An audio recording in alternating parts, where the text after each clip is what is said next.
ይህ በጆብራ ጄኔሬሽን አገር አቀፍ የጸሎት ቡድን የተዘጋጀ የምክር ሐሳብ ነው። የቤተ ክርስቲያን ኃላፊነት። ቤተ ክርስቲያን እንደ ሃይማኖት ተቋምና አማኞች ማኅበረሰብን በኅብረተሰብ ውስጥ ወሳኝ ቦታን ትይዛለች። ኃላፊነቱ መንፈሳዊ፣ ስነ ምግባራዊና ማኅበራዊ ተግባራዊ ግዴታዎችንም የሚያጠቃልል ከአምልኮም በላይ ነው። በታሪክ ውስጥ አብያተ ክርስቲያናት እሴቶችን በመቅረጽ ማኅበረሰቦችን በመደገፍና ግለሰቦችን በግልና በመንፈሳዊ ሕይወታቸው በመምራት ቁልፍ ሚናን ተጫውተዋል። የቤተ ክርስቲያን ኃላፊነትን በመረዳት ሃይማኖታዊ ተግባራዋን ብቻ ሳይሆን በሰው ልጅ ላይ ያለውን ሰፊ ተጽዕኖንም ይመለከታል።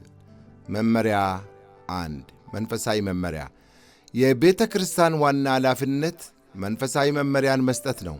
አማኞች ለአምልኮ በሚሰበሰቡበት ስለ እምነታቸው የሚማሩበትና ከእግዚአብሔር ጋር ባላቸው ግንኙነት የሚያድጉበት ቦታ ሆኖ ያገለግላል።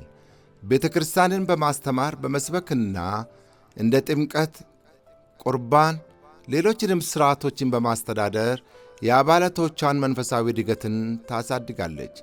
ግለሰቦች ቅዱስ ጽሑፎችን እንዲረዱ፣ ሃይማኖታዊ መሪዎችን በሕይወታቸው ላይ እንዲተገብሩ እናም በችግር ጊዜ ማጽናኛ እንዲያገኙ ይረዳቸዋል።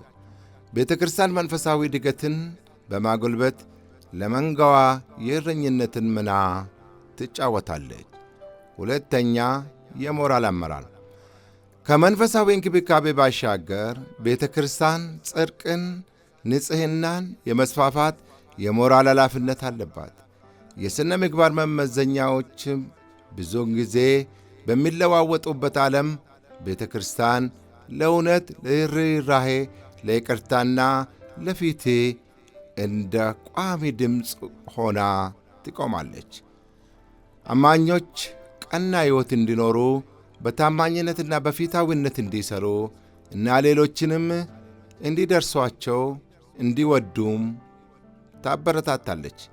ቤተ ክርስቲያን ኢፍትሐዊነትን ትሟገታለች። ለድሆችና ለተገለሉ ሰዎችም ትሟገታለች። ሙስናንና ጥፋተኞችንም ትቃወማለች። እንደ ስነ ምግባር መሪ ቤተ ክርስቲያን ፍትሐዊና ርኅሩህ ማኅበረሰብ እንዲፈጠር የበኩሏን አስተዋጽኦ ታበረክታለች። ሦስተኛ መመሪያ፣ የማኅበረሰብ አገልግሎት። ቤተ ክርስቲያን ማኅበረሰብን በተግባራዊ መንገድ የማገልገል ኃላፊነት አለባት። ብዙ አብያተ ክርስቲያናት ለችግረኞች ምግብን፣ መጠለያን እና ድጋፍንም ይሰጣሉ። የትምህርት ፕሮግራሞችንም ያካሂዳሉ እና የምክር አገልግሎቶችንም ይሰጣሉ። ይህንን በማድረግ ቤተ ክርስቲያን የሚሠራቸው ፍቅርና እንክብካቤንም ያሳያል። የአገልግሎት ተግባራትን የበጎ አድራጎት ጥረቶችን ብቻ አይደለም፣ ነገር ግን የእግዚአብሔር ርኅራኄን ለማንጸባረቅ የቤተ ክርስቲያን ተልእኮ ዋና ነገሮችም ናቸው። የጤና ክሊኒኮችን በማደራጀት በአደጋ ጊዜ እርዳታን በመደገፍ ወይንም ሰሚ ጆሮንም በመስጠት ቤተ ክርስቲያን ለብዙዎች ሕይወት የተስፋና የፈውስ ምንጭ ትሆናለች። አራተኛ፣ ደቀ መዝሙርንና የአመራር እድገትን። ሌላው አስፈላጊው ኃላፊነት የመሪዎችን ሥልጠና እድገትና አብያተ ክርስቲያናት ግለሰቦችን በቤተ ክርስቲያን ውስጥና በዓለም ውስጥ እንዲያገለግሉ ለማስታጠቅ ተጠርተዋል። ይህም ፓስተሮችን፣ አስተማሪዎችን፣ የወጣት መሪዎችንና በጎ ፈቃደኛ በእምነት እና በአገልግሎት ሌሎችንም መምራትን ያካትታል። በተጨማሪ አብያተ ክርስቲያናት መሪዎች በሚያስተምሩ ስነ ምግባራዊና መንፈሳዊ ደረጃ እንዲኖሩ በማድረግ መሪዎችንም ተጠያቂ ማድረግ አለባቸው። ይህም በሚደረግ ቤተ ክርስቲያን ተልእኮዋን በብቃትና በቅንነት ለመወጣት አቅሟን ታጠናክራለች። አምስተኛ፣ የወንጌል ስርጭትንና ተልእኮ። ለብዙ ሰዎች አብያተ ክርስቲያናት ወንጌላዊነትን፣ ወንጌልን ማካፈል ዋና ተግባሯ ነው። አብያተ ክርስቲያናት የእምነታቸውን መልእክት በአገር ውስጥም ሆነ በዓለም አቀፍ ደረጃ የማሰራጨት ኃላፊነት አለባቸው። ይህም የሚስዮናዊው ሥራን የቤተ ክርስቲያን መትከልንና ሃይማኖታዊ ትምህርቶችን የማግኘት ዕድል ለሌላቸው ማኅበረሰብ የማድረስ ጥረትንም ይጨምራል። ወንጌላዊነት ስለ መለወጥ ብቻ ሳይሆን ለሌሎች ተስፋን፣ ፍቅርና የዓላማ ስሜትን ማምጣት ነው። በሚስዮናዊ ሥራ አብያተ ክርስቲያናት ተጽዕኖአቸውን ያሰፋሉ እና ለአሕዛብም ብርሃን የመሆን ኃላፊነትን ይወጣሉ። 6ኛ ተጠያቂነትና አስተዳደር። በመጨረሻ ቤተ ክርስቲያን የሀብቷ ጥሩ መጋቢ የመሆን ኃላፊነት አለባት። ይህም ፋይናንስንና ንብረትንና ጊዜን በጥበብና ግልጽነት ማስተዳደርን ያካትታል።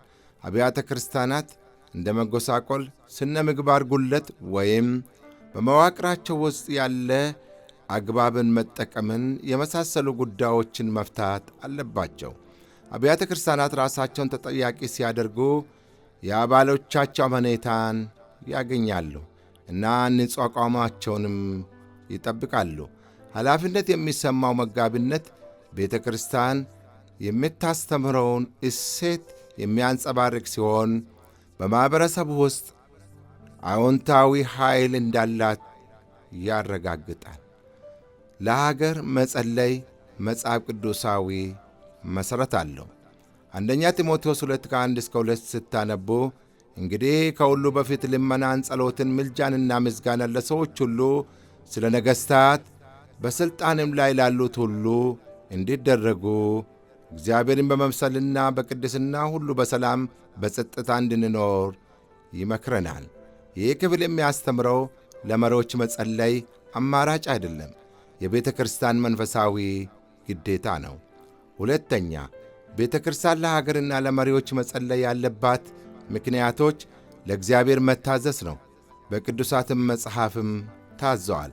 ጸሎት በአንድ አገር ላይ የእግዚአብሔርን መመሪያና ሰላምን ይሰጣል፣ ደግሞም ይጋብዛል። መሪዎች ከባድ ውሳኔና ሀገር የሚጎዳ ውሳኔ እንዳይሰጡ ሕዝባቸውን እንዲጠብቁ በጸሎት መደገፍ አለባቸው። ጸሎት መሪዎች በፊትና በርኅራኄ ሕዝቡን እንዲመሩ ይረዳቸዋል። የምትጸልይ ለአንድ አገር ሞራላዊና መንፈሳዊ መነቃቃትንም ለማምጣት ይረዳታል። ጸሎት ሰዎች ላይ ለማምጣትና ብሔራዊ ቁስሎችንም ለመፈወስ ይረዳል። በመጽሐፍ ቅዱስ ላይ በጸሎት አገራቸውን የደገፉ በሌላ አገር ሆነው ለአሕዛብ ሲጸልዩ የነበሩት እነ ነቢዩ ዳንኤል ምዕራፍ 9ን እንደገና ነህምያ ምዕራፍ 1ን ማየት ይቻላል። ኢየሱስም እንዲህ ብሎ የለ ለጠላቶቻችሁም እንኳን እንድትወዱና እንድትጸልዩ አስተምራችኋለሁ ብለዋል።